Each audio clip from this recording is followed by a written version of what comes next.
Hello, everyone, and welcome to A Balanced Life with Dr. Jackie here at Black Star Network. Let me just tell you, being out today often gives us challenges trying to figure out how we spend our time, with whom we spend our time, and whether or not we're releasing people from our lives. I know many of you already wrote it down on your vision boards.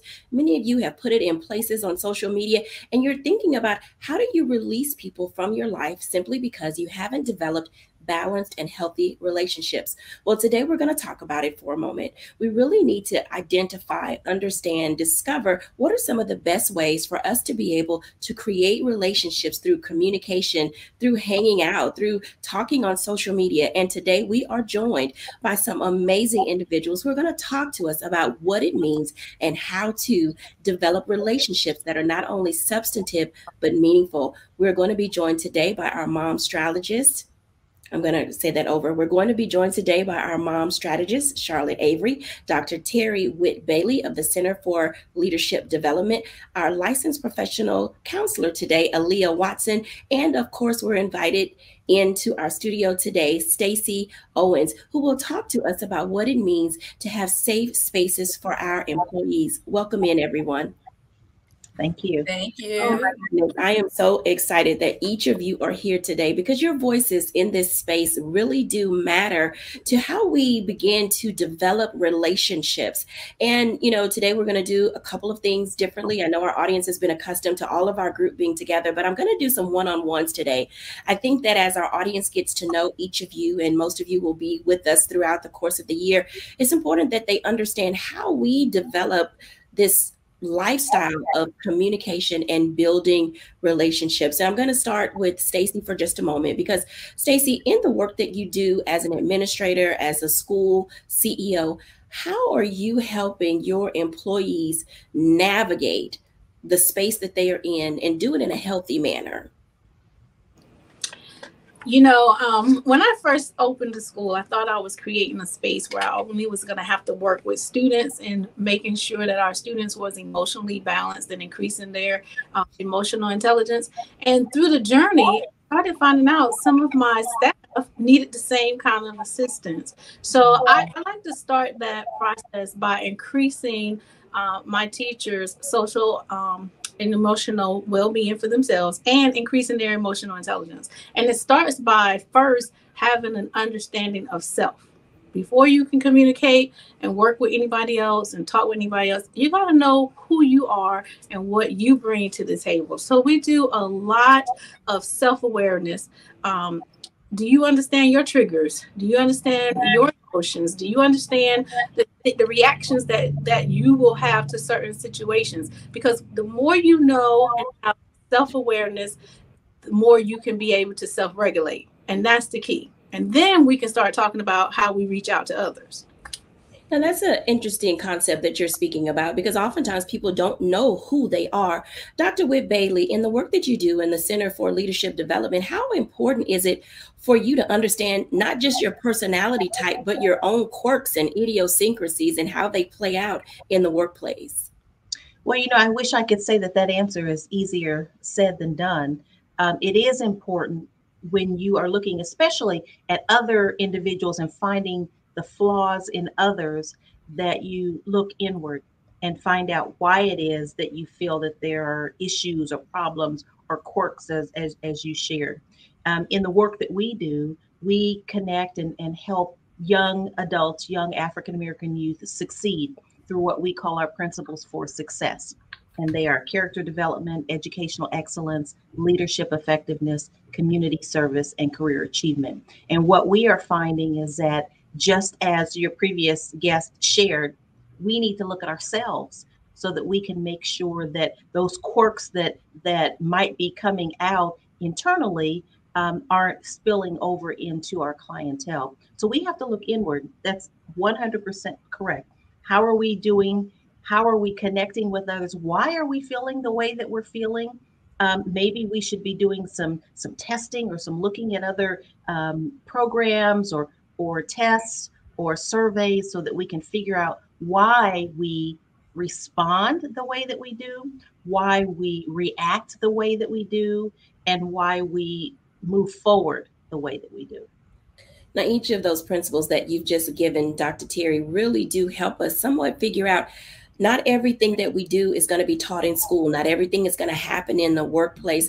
Charlotte Avery, as a mom strategist, and in your book, The 40-Day Tone of Voice, Tone Down, and working with your own children and others, there are often times that our kids are to learn in the home how to go out into the world. What does that look like for you? So, for me, I'm very conscientious of the fact that, I am my children's first example, my husband and I both. And they learn communication and body language and attitude and all of that from us first.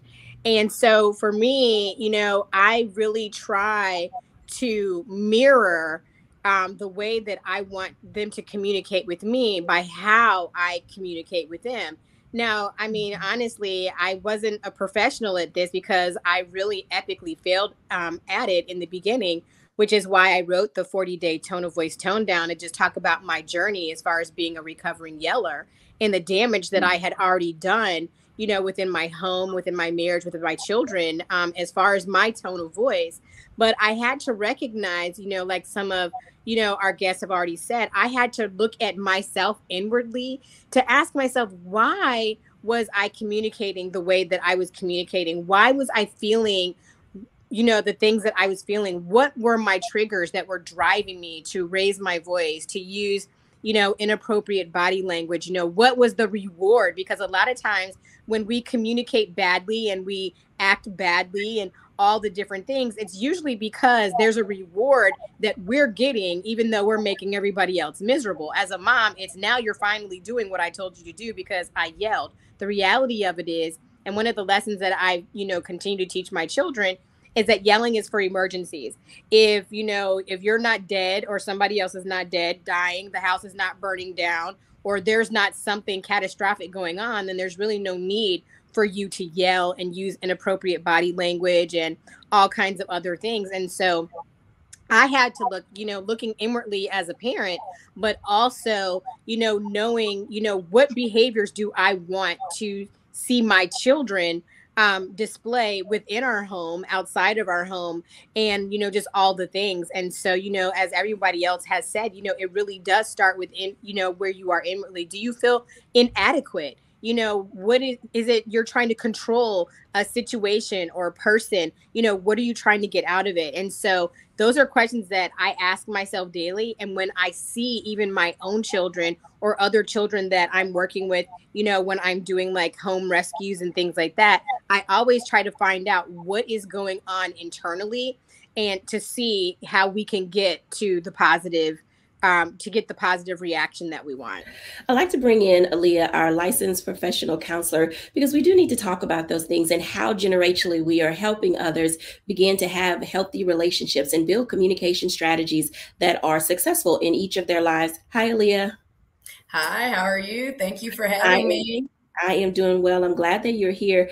Tell us a little bit about yourself and then share with us your thoughts and insights related to communication and building healthy relationships. Like I said, my name is Aaliyah Watson. I am a licensed professional counseling supervisor in Texas and Louisiana.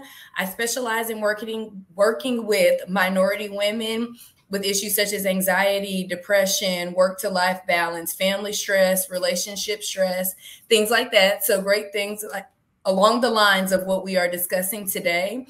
What I would say is important is, again, assertive communication for us to be able to develop those friendships, those relationships, or even those intimate relationships. It's going to be being able to communicate your needs and also being able to communicate with your partner, friend, or family member whenever you're unclear on something. And also just having a general level of mutual respect for that person, because I think that also makes a good environment for assertive communication if there is that understanding of mutual respect. Absolutely. Along with Aaliyah, I do want to bring in Stacey Owens to talk about that for a moment, because these generations are now crossing over into the workplace. And there are times when, we were born in a generation where children were to be seen and not heard, and you didn't step into grown folks' business and you didn't talk when you weren't supposed to.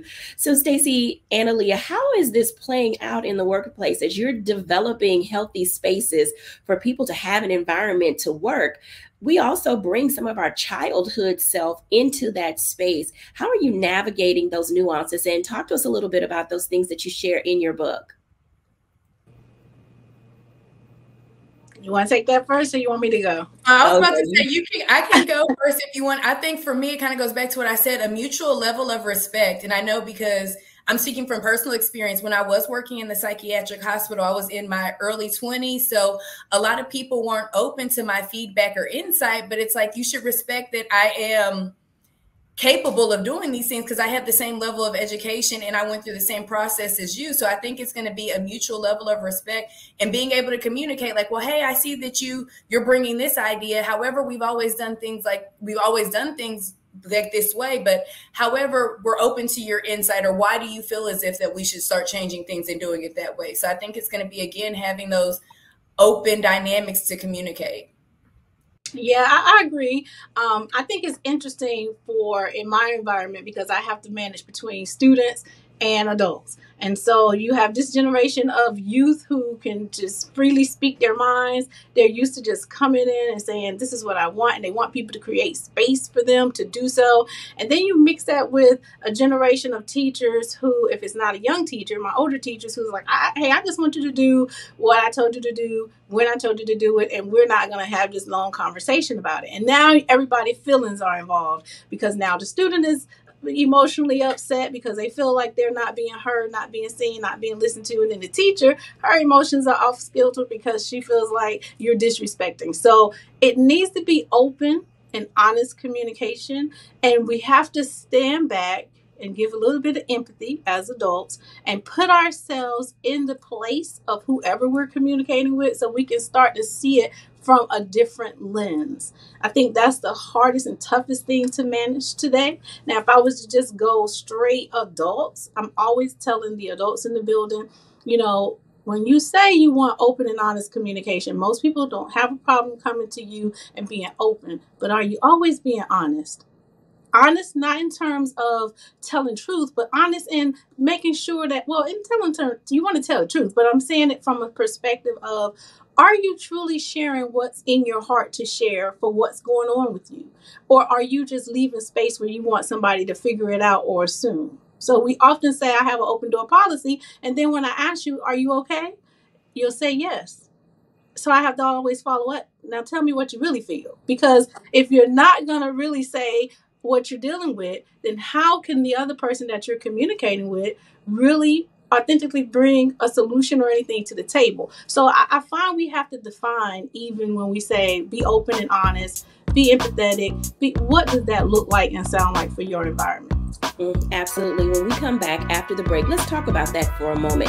What does it really mean, not only to be open and honest, but how do you bring your personality and your authentic self to the table? We'll be back after the break.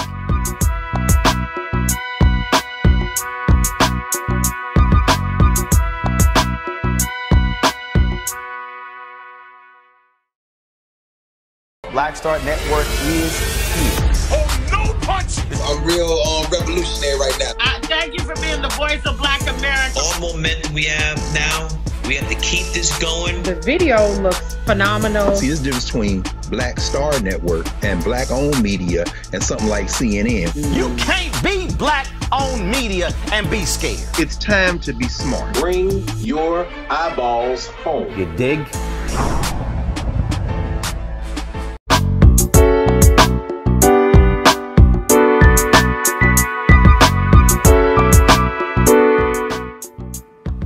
Welcome back, everyone, to A Balanced Life. And as you can tell, learning how to navigate the nuances of going back into the workplace after this pandemic, dealing with our family members, building healthy, strong relationships is always not easy. I want to have this conversation with Dr. Whit Bailey for just a moment, because as we talk about leadership, we are a leader of one first. You have to discover what it means to guide yourself, lead yourself, and also know what are your traits, what are your personality, what is your characteristics.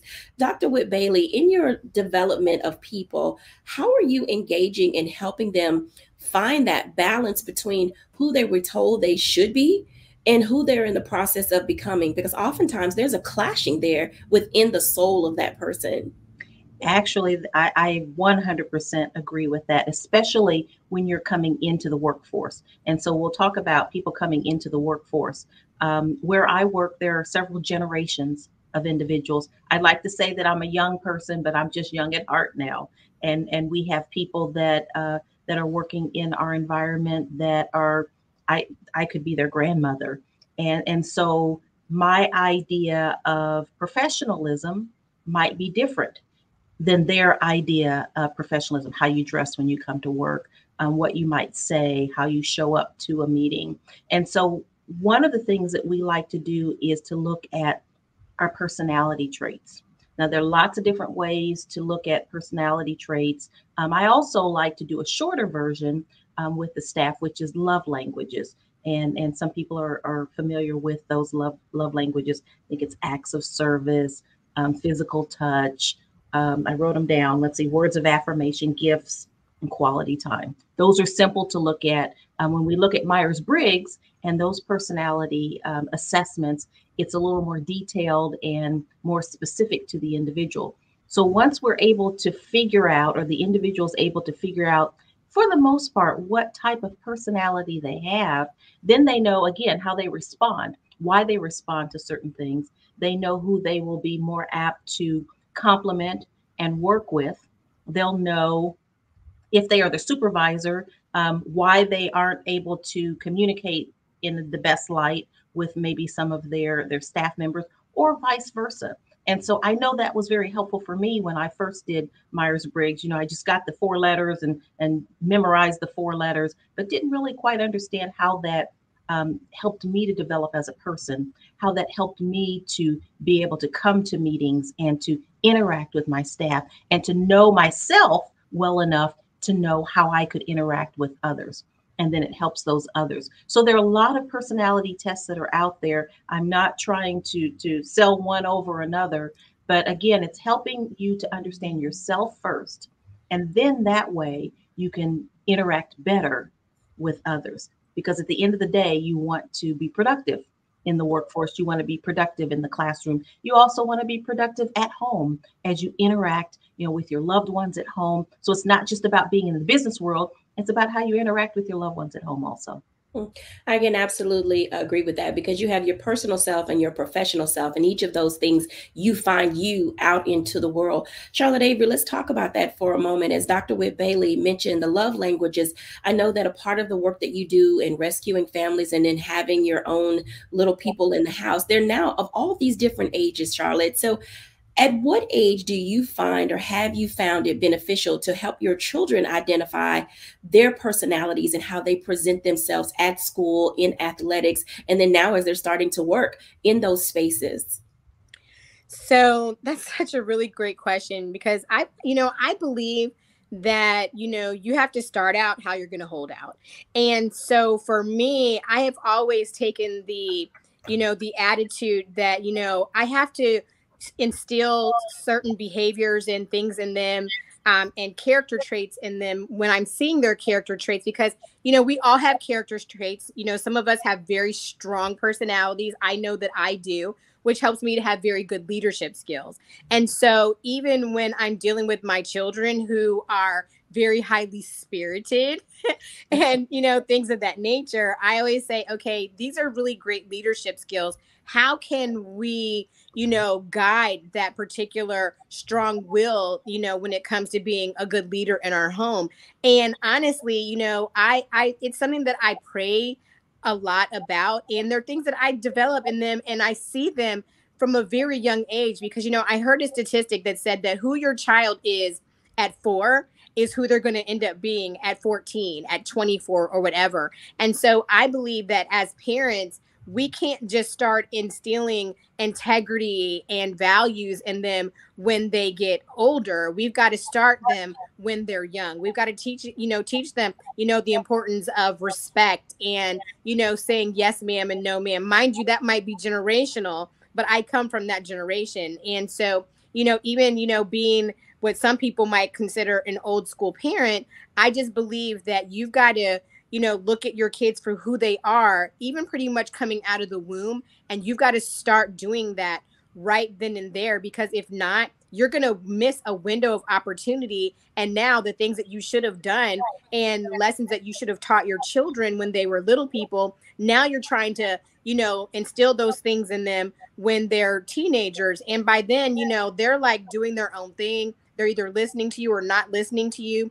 And I think like Stacey was saying, and talking about respect, I believe that, I'm not too old to learn anything from my children. That is one of the biggest lessons that I learned in writing the 40-day tone of voice tone down, is that, even as an older people, we all need to be teachable.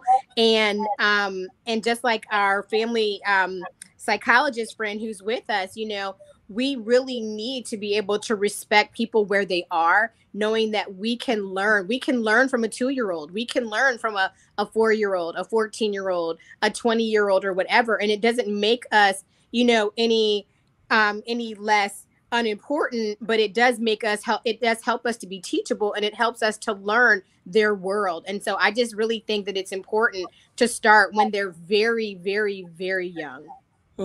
You bring up a good question as it relates to beliefs and values. And I want to ask Aaliyah this question, if she can come on in, because sometimes people have a difficult time discerning the difference between their values, their beliefs, where they're going to hang their hat on how they function in life, because we've been taught so many things that often, if you were raised by someone who was born in the 1940s, you have a different value system versus someone raised by someone that was born in the 60s and the 70s. And then now children, of the 80s are having their own kids.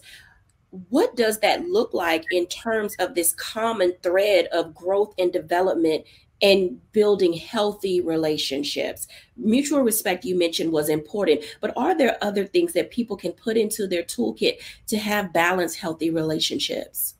I think a big thing is going to be either educating yourself or also being open to other perspectives. And I think that kind of goes with the respect thing, but I think it's going to be being open to know that not everybody's from the same background as you. Not everybody has the same morals as you, but being open to that other people have been able to be successful and thrive in this world without doing things the exact same way that you've done. So being open to the fact that people can do things differently and it can still be effective. So part 2 to that question, what role does judgment, I'm going to ask Aaliyah first, and then I'm going to go up the line. What role does judgment play in ineffective communication? I would say huge.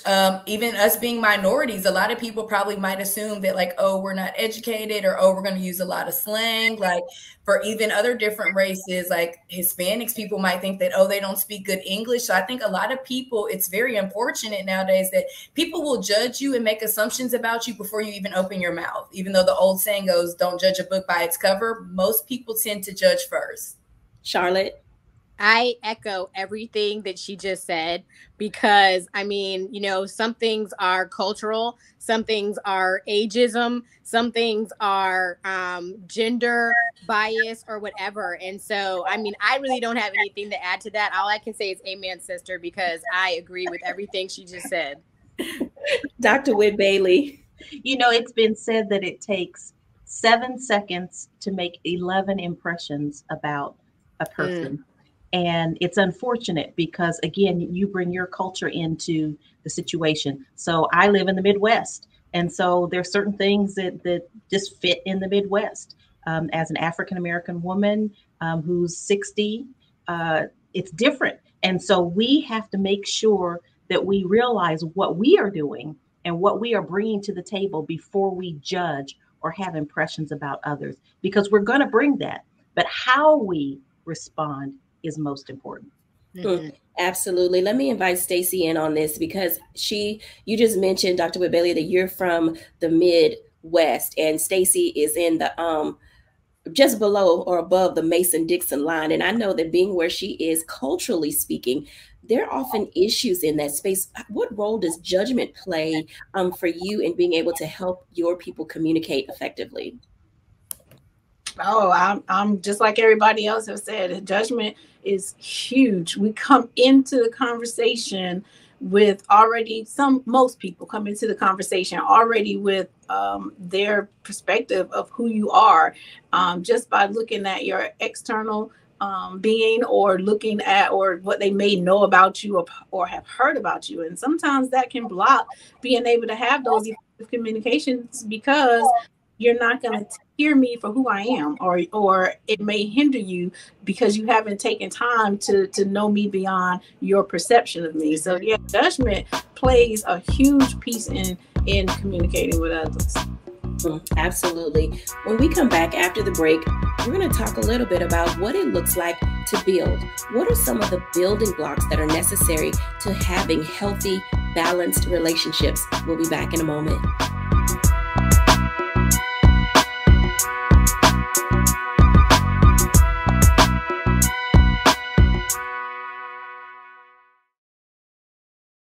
Don't you think it's time to get wealthy?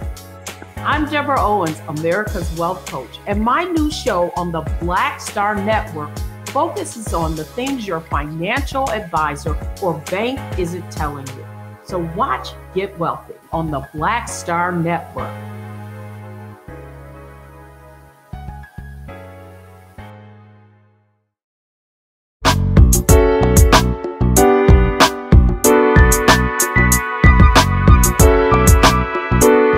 Welcome back, everyone. As you can see, judgment plays a part. Who we are plays a part. Where we live, our environment, our experiences all play a part in how we build these relationships. So let's talk about that for a moment. What are some of the tips and tools that we can share with you, things that we have gleaned? So this is where I'm asking everybody to be open, honest, and transparent, as we talked about in our earlier blocks, because we've all been through some things, and we've learned how to not only just remove people from our lives, but how do we keep the people that we hold dear? Those relationships that we have truly harnessed the power of what friendship looks like. Welcome in, everybody, because I'm going to do a round robin with this particular block, because we all have friendships that have lasted a long time. Let's start with Dr. Whit Bailey first. What is your longest standing relationship, and how do you keep that cultivated? Oh, wow. You would start with me. Well, I would have to say, I would say my longest relationship is with my mother, and that really is the longest relationship. As some of your viewers know, I lost my husband last year. We were married for 30 years, and so I would have said that would have been the longest, deepest relationship. But my mother has always been there, and we moved my mother here to the town where I currently live in, and she's my road dog. She's the person that is connected to me. I feel most comfortable and confident in talking to her because she knows me. I know her. We trust each other. And so it's not a cop-out answer. That is my answer. And then I have childhood friends that, as you look at your levels of friendships and the length of time, you have different types of relationships with different people. And some people you share certain things with, some people you do certain things with. But that longest relationship obviously is with my mother. Absolutely. Aaliyah? I would say my mother, but she just did. I would say my longest relationship is my current best friend. We met our freshman year of college, so it's been about 17 years. Absolutely. How do you keep that relationship alive as you're growing through stages of being a millennial? I know I feel like I sound so redundant when I say this. I think it's communication. It's a lot of communication of what are your needs right now in the friendship? What are you doing? We talk a lot about goals, kind of what of our seasons that, like the seasons that we're in, if we're focused on business, if we're focused on like relationships, trying to have fun, and how I can be a supportive friend during that season. And also what type of support I would want from you during that season. If it's, I need to call you every day, or actually I'm really focused on work, so I might only hear from you once a week. I think that it's okay to say communication, communication, communication, because in real estate, we always say location, location, location. And so sometimes the answer is the answer. No matter how many times you say it, it's what you do in it. Because as you just stated, there are different forms of communication, different seasons in life. And I recently saw a meme that said some people are assigned to you and some people are attached to you. And I think that in each of our growing seasons, we're learning the difference in what that looks like. Charlotte Avery? My longest relationship that I've had since elementary school. And then outside of that relationship, I have other relationships that I developed in college and just through my 20s. And I will tell you that the one thing that keeps those relationships, thriving is, the intentionality and just being a person who nurtures relationships. I'm not a person who has to talk to my friends every single day, but I am very intentional about the nurturing of our friendship and our relationship. And I don't believe in having relationships that are not reciprocal. That I don't have relationships with people who are takers. We are people. We are sisters who support each other, and we're there for each other through the good times and the bad times. And they're not just riding with me because everything is great, grand, and wonderful. I mean, these are people who've been with me through the blood, sweat, and tears of friendship, of marriage, of birthing children, raising children, through sickness and all kinds of things. And so, it's, to me, it's not really the amount of time that I spend with my friends, but the quality of time that we spend together, and just us all being intentional about nurturing the relationship for what it needs to be. That is called the law of reciprocity. Charlotte, I want to ask you a second question before I go to Stacy related to that, because oftentimes kids fall out of love and fall out of friendship because someone didn't text them back right away, didn't respond kindly to a social media post, or simply ignored them when they were passing by in the hallway. How do you help our children navigate, what you just said? Because that does come with some type of maturity to be able to know that, we're friends because we do this or that together, but I'm still your friend even if we don't do this or that together. Absolutely. I teach my children, that we have friends for reasons and seasons. And, just because everything might be going fine and hunky-dory in your home and your household doesn't mean that everything is going on fine, hunky-dory in somebody else's household. And so I try to teach my children about humanity, and knowing that just because, somebody seemed like they were, in friendship love with you today, it doesn't mean that they don't love you tomorrow. It just means that they might have some things going on that they may not even want to discuss with you. And so I just teach them how to, be empathetic to others, and to also realize who they are, because, we also teach people how to treat us. And so, I teach them, you don't have to accept inappropriate behavior, but it is important that, that you respect your friends, that your friends respect you. And for you to, really kind of like dig in sometimes and not just cut people off, to be like, oh, well, you're not talking to me and you unfollowed me on social media or whatever. Don't just cut people off. Don't cut your friends off that you said that you valued, but to really dig deeper, especially if it's a relationship that you value and that they value, to say, hey, what's going on? Have I done something to hurt you or harm you? And then if they're like, no, we're just not vibing right now, be okay with that, even though it may be painful at the time, but be okay with that. And remember who you are, and that there are other special people in the world who really want to love you and have some of your time. Absolutely. Stacy, talk to us about your standing long relationship and how you're keeping that together.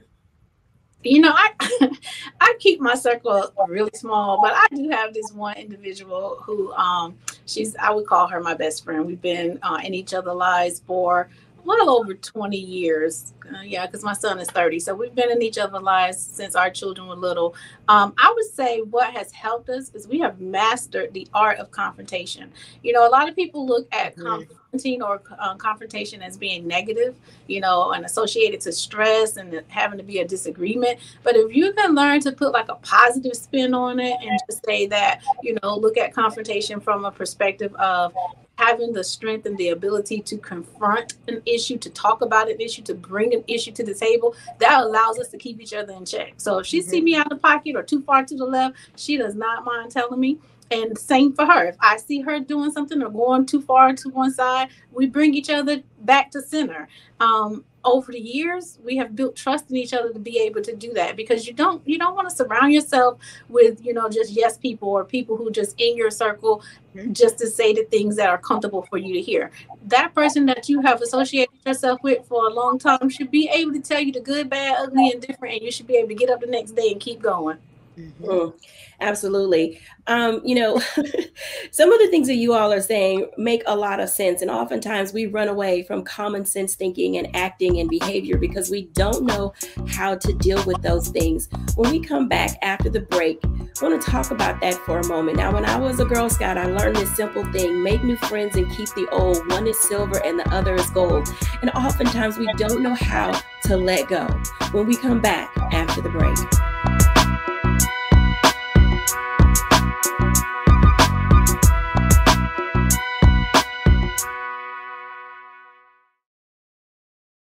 When you talk about blackness and what happens in black culture, we're about covering these things that matter to us, speaking to our issues and concerns. This is a genuine people-powered movement. There's a lot of stuff that we're not getting. You get it, and you spread the word. We wish to plead our own cause. Too long have others spoken for us. We cannot tell our own story if we can't pay for it. This is about covering us. Invest in black-owned media. Your dollars matter. We don't have to keep asking them to cover our stuff. So please support us in what we do, folks. We want to hit 2,000 people, $50 this month, raise $100,000. We're behind 100,000, so we want to hit that. Y'all money makes this possible. Checks and money orders go to P.O. Box 57196, Washington, D.C. 20037-0196. The Cash App is $RM Unfiltered. PayPal is R Martin Unfiltered. Venmo is RM Unfiltered. Zelle is Roland at RolandSMartin.com.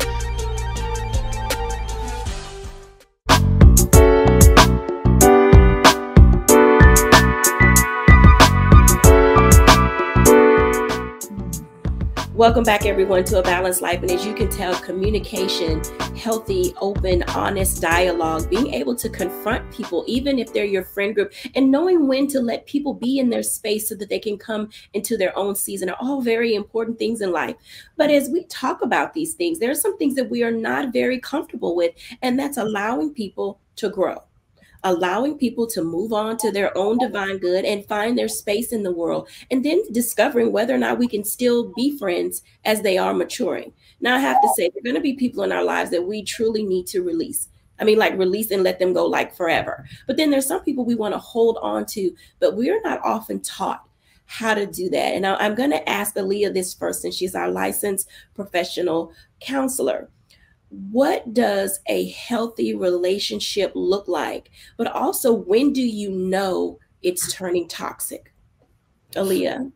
I think, again, we've talked a lot about respect and communication. So when those two things seem to be a little off, that's how you can notice that it's becoming toxic. But I'm always, and I advocate to my clients, trust your gut. Whenever your gut is like, this isn't healthy, this isn't right, I don't like the way that I'm being treated. This goes for males and females. Trust your gut. And then whenever that gut feeling comes, have a conversation. And if your concerns aren't even heard or validated, that might be a time for you to reevaluate the relationship and how you choose to continue to interact within it. Absolutely. Dr. Whit Bailey, along those same lines, how do you manage those things in the workplace? Because oftentimes workplace relationships can become toxic and you have to separate yourself from those things. But also, what level of maturity and personality do we bring to the table in order to navigate those things while we're trying to decide how to land? Yes, I think the most important thing for me is to model it. And so if I'm going around talking about other people or sharing things that are not appropriate or information that shouldn't be shared, then I'm not the good model. So I need to make sure that I'm being professional. I need to make sure that I'm bringing positivity into the room or into the space. I need to make sure that I am about the business of the organization. After hours, I need to continue to do that. So I can't take that mask and put it somewhere else and decide to be overly personal about information that shouldn't be shared. So I have to be that model as the supervisor so that they know that they can't come to me with mess. I'll call it mess. And so because I'm doing it, the hope is that they will do that with their respective staff members. Now, if there's an issue or a problem that comes to the table, then it is important to address it, to say this is information that is confidential, you shouldn't be sharing it. And if it's shared, then we have to come to the table and say, this information was shared, it didn't come from me. How did it happen? This is not correct. So we have guidelines and in our employee handbook that we follow, but the top thing is to make sure that you are modeling it. So I'm not pretending to be a person at work. I'm who I am. And after work, I still need to be that person. We could do an entire show on chameleon behavior, but I'm going to move on to Stacy with this question simply because the second part of the title of her book is a guide to building an emotionally healthy workplace. Talk to us about that in dealing with relationships for whatever reason in the workplace that could go awry, and how in your book you talk about making the workplace a safe space for people. Yeah, so if I was to build off of what the doctor was just saying, we coined that as having group norms. So go ahead on and identify how we're going to work together as a team so that we're on the same page in terms of expectations of each other. And that also sets that foundation so that if someone is not, operating within that norm, then we can confront them and hold each other accountable. When we master the art of confronting with our employees or our coworkers, that helps us to continue that open and honest communication. It builds that group efficacy. It tells us that we're working together as a team. But most important, when it comes to those emotions, I always tell staff, hey, let's not labor in our emotions. When you're in certain professions that require you to be happy, smiling all the time, working in a restaurant, teachers, whatever, you tend to come in and you put on this show or you put on this act and you act like you're one way when within you may have had an event or something that has triggered you to feel a different way. And if you're not going to communicate those inward feelings and let people know what you're really dealing with, then you create this gap between your emotional reality and your emotional labor, your acting. And in that gap is when you start having frustration, burnout, and it just makes the situation worse. So no matter which direction you go, all of this is going to always come back to, can you trust your environment enough to have the open and honest communication? And just because you communicate it, it doesn't necessarily mean it's going to change a lot in terms of changing others. So now you have to make sure that you are confident in understanding your emotional triggers, because it's the only person that's going to make you happy is you. So that's how you know when you have to let go of certain things, when you do the things that you need to do, you do the work and it's still causing some internal turmoil with you and you have made your adjustments, then that's how you know if it's time to let go or decide, is it time for you to grow or go? Grow or go. That's a very, very good way to say that. Charlotte Avey, what say ye?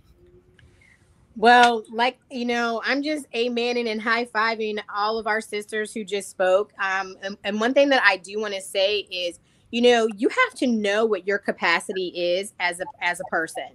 And if you've spent time with somebody who you've called your friend for a period of time, you kind of learn what their capacity is too. But here's the thing, sometimes our capacities change. And so, as we grow, sometimes we know that it's time for us to go when our capacities for certain things start to change. And that's okay, because we have to grow as individuals and they have to grow. And sometimes what I have experienced in some of my lasting relationships is I've had relationships with people who we needed time to go away from each other so that we could grow and then come back and still have healthy, strong relationships. And we're better for it even now in our, in the, where we are in our stage of life and relationship right now. And so I just think, you really have to know what your capacity is. And, the Bible says, a person who wants to have friends shows themselves friendly. So for me, once you start showing yourselves not to be a friendly person, and not to be a loving and kind person, not to be somebody who finds value in me, because I already know my value. I know that I'm great and wonderful. That's great. And I don't really need somebody to validate that in me, because validation is for parking. So I don't need anybody to park that for me. But what I do need for people to do is to respect me and understand my value. Now, at the point that my value is not significant to you, then it is time for me to go. And that's okay. And I'm all right with that. So in the last time that we have together, I would like if you would either give a tip or a challenge to the audience as it relates to building healthy relationships. I'll start with Aaliyah. What would you challenge or leave our audience with something to do moving forward in building healthy, balanced relationships? I would say communication, but I'm gonna switch it up this time because I've been saying communication a lot. I would say prioritize yourself and your needs, because a lot of times we want to be there and be such a good friend, such a good employer or family member that we kind of leave our own glass empty because we're so busy trying to fill everybody else. So I would say make sure that you're prioritizing self-care and your needs in every season of life. Absolutely. Stacey? Yeah, I was gonna go with that self-awareness. Spend some time understanding what triggers you, what's your emotional stance on different things, and then understanding how you can I tell people when we talk about the T, knowing your triggers, emotions, and your actions, you do that work not so that you're expecting to change somebody else that you're about to communicate with or about to interact with, but more so that if I see this trigger coming, if I see that you're about to do something that's going to trigger me and I normally get mad or I normally react like this, now that I know my reactions, I see it coming, I can regulate myself and change and do something different so that I can still be able to interact with you. So it's all about self-work, finding out what you need for you. Absolutely. Charlotte Avery? I would also say those same things, but I would also, challenge people, even myself, to be a better listener more than I'm talking. Because I think a lot of times when we're dealing with relationships, we are always kind of prepared to be on the defense or the offense, and we don't really listen to people because as they're talking, we're already preparing our, what our rebuttal is going to be. And so for me, I would just challenge people to listen more than you talk, so that you can, and guess what? And not only to other people, but even listen to yourself, because, like Stacey was saying, and talking about self-awareness and everything like that, like you've got to also listen to you. It's not just listening to other people and their needs, but also listening to the things that are making you feel a certain way, that you can ask yourself the who's, the what's, the when's, the where's, the why, and how this is impacting me. Absolutely. Dr. Whit Bailey? Right on target, right on target. One of the things that I like to tell people and to tell myself is to listen to what people are not saying. Listen to what is not happening, and understand that people go through seasons of life. It's not spring, summer, winter, fall seasons, but certain things may be going on. And so that causes them to say or not say, or do or not do. But look at what's happening in between the sentences, in between the lines, so that you know how to respond and give grace when it's necessary, give support when it's necessary, and give space when it's necessary.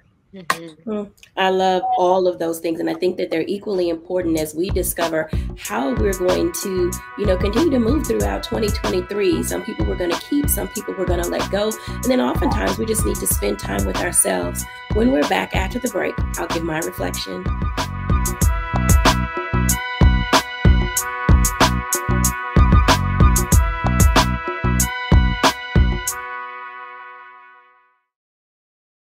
Hatred on the streets, a horrific scene, a white nationalist rally that descended into deadly violence.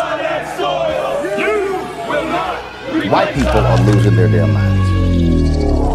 As an angry pro-Trump mob storms the U.S. Capitol, we've seen We're about to see the rise of what I call white minority resistance. We have seen white folks in this country who simply cannot tolerate black folks voting. I think what we're seeing is the inevitable result of violent denial. This is part of American history. Every time that people of color have made progress, whether real or symbolic, there has been what Carol Anderson at Emory University calls white rage as a backlash. This is the rise of the Proud Boys and the Boogaloo Boys. America, there's going to be more of this. Here's all the Proud Boys, guys. This country is getting increasingly racist in its behaviors and its attitudes because of the fear of white people. The fear that they're taking our jobs, they're taking our resources, they're taking our women. This is white fear.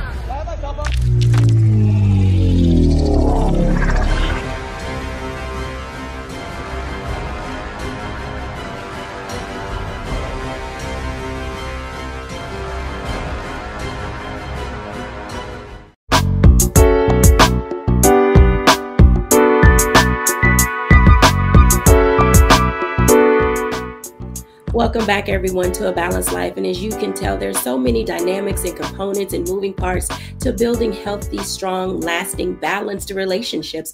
And a lot of it begins and ends with who you are, discovering who you are as a person, recognizing what you need and keeping that top of mind, being intentional about taking care of yourself and who the people are that you allow in your life. Literally, it's not just how we spend our time, but who we spend our time with. So I'd like to leave you with this. It's important that you discover and become comfortable with spending time with you. You are the best advocate for yourself. You're the most key component to everything that happens in your life. So oftentimes we have to move from that space of just going along to get along and being able to say that I am comfortable not only in my own skin, but I don't have to be a chameleon to please other people. We are the wild card in every situation that we face. And I think that as we move throughout this new year, love you more than you love anything else. Thank you for watching. Bye now.